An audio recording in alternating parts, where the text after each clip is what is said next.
Good morning. Bonjour, bonjour, tout le monde. Hard D, Rob. Hard D. Hey, on my way over to Colin's house. The weather has finally cleared. We had an amazing storm last night. I'm going to load some of that footage up. Emily took some great pictures. I got some time lapse of just an amazing lightning storm over Flathead Lake and the Rocky Mountains. Just mind blowing. I haven't seen one like that in a long time. I think she was showing off for us for the last week we're here. So off to go flying. I think we're Colin said he left Colin said he left his glasses in Ronan, so we're gonna fly from Ferndale to Ronan, which is about, as the crow flies or the airplane flies, about maybe 80 miles, maybe a little less than that. I haven't flown it in so long, but so he tells me that he left his glasses at the doctor's down there, so we're gonna go down and pick up his glasses. I don't know how confident that makes me feel about him being able to fly his airplane. I hope he doesn't need his glasses, because I'm rusty, and anyways, he told me I'd be flying anyhow, so we'll see what happens. All right, on y va. Silly boy, what are you doing? What are you doing? What's this one's name? This is the old one, right? Sparky.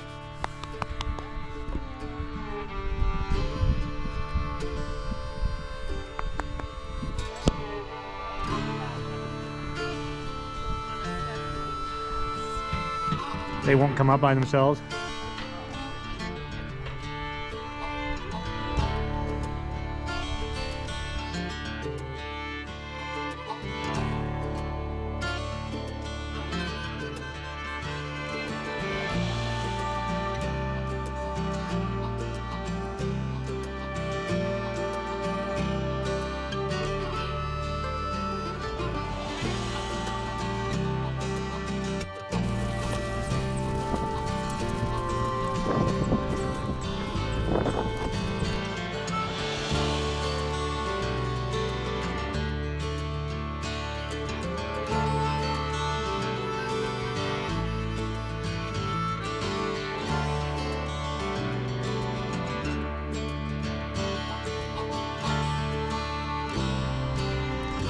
Bonjour, bonjour tout le monde.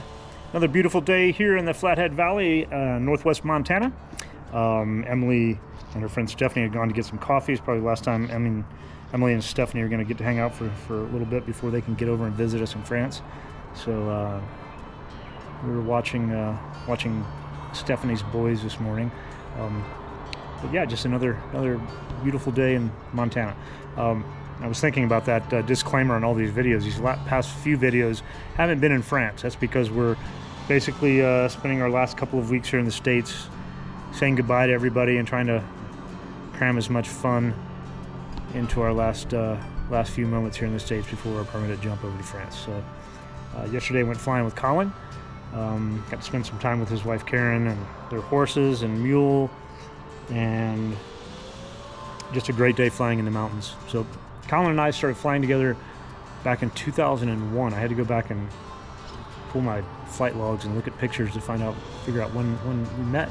So we started flying here in the valley. I lived in Big Fork. He lived in Ferndale, which is where we flew out of. And he was an instructor, a commercial CFII, commercial flight instructor, instrument rated, and instrument instructor.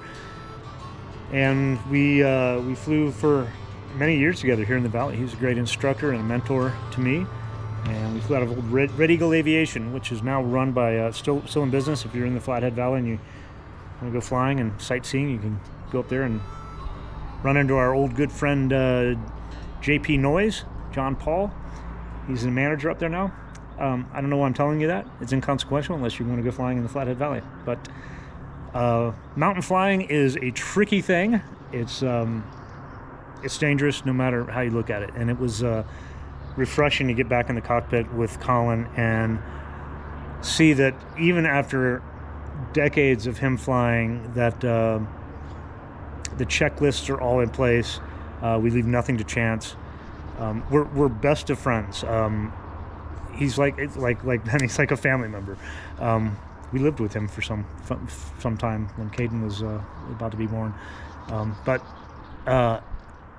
all of that stops when you get in the cockpit. There's not a lot of joking. It's a serious business.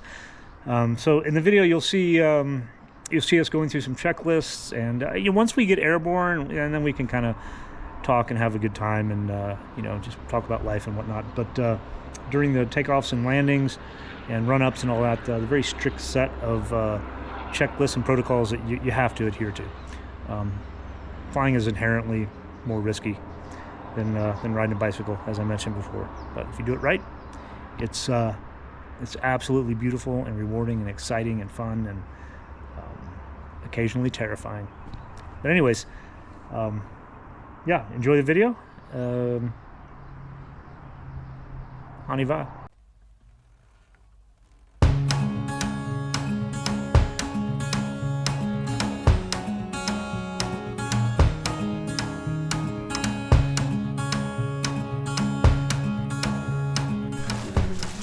Hello, Colin. Are you gonna miss me when I'm gone? Ouais. Ouais? Ah ouais, monsieur? Ouais. I'm excited for us. Wow, it's windy down here. Ferndale Airport. It's a grass strip here. Base of the Swan Range.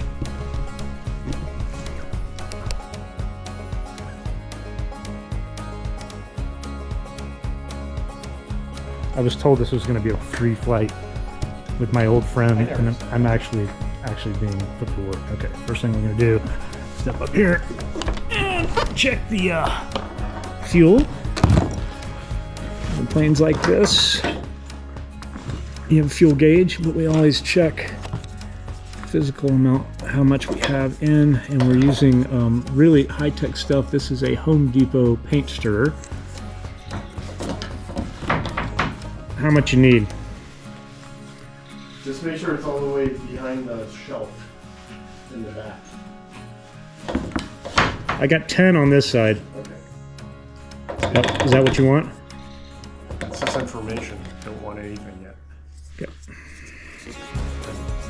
Yeah, that sounds perfect.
Seatbelt harnesses fastened. I'm just getting the back.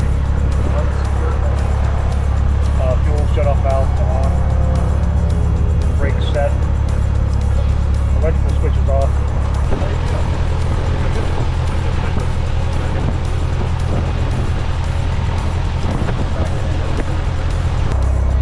Flight control set.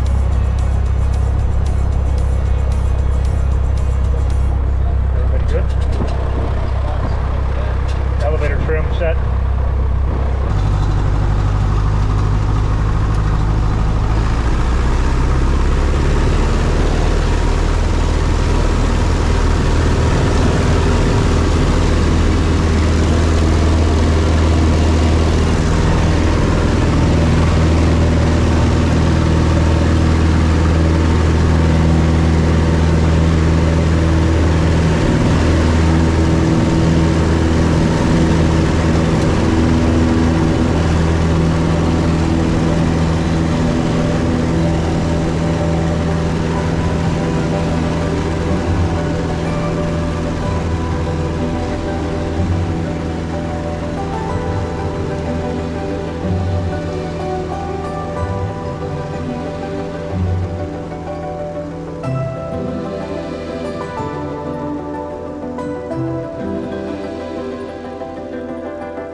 view never gets old. Looking at some other old photos that I'm going to put on this video, and just some of my old military flying days. So I started flying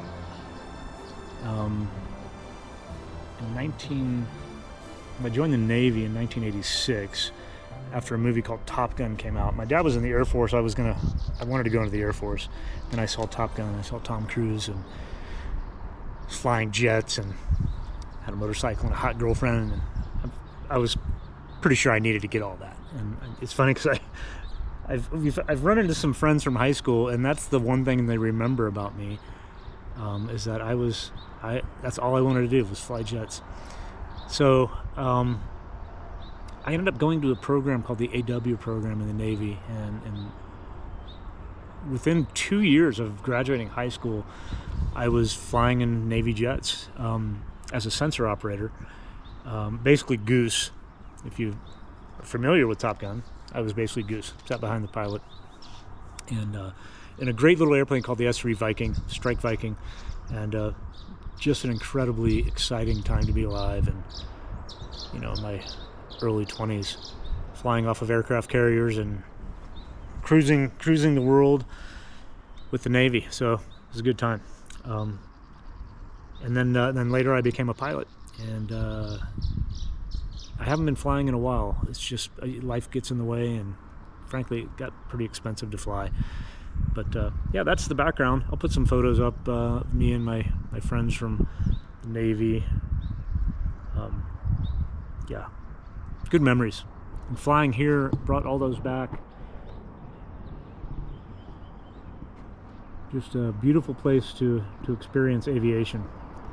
I don't know if I'm going to be able to fly in France. I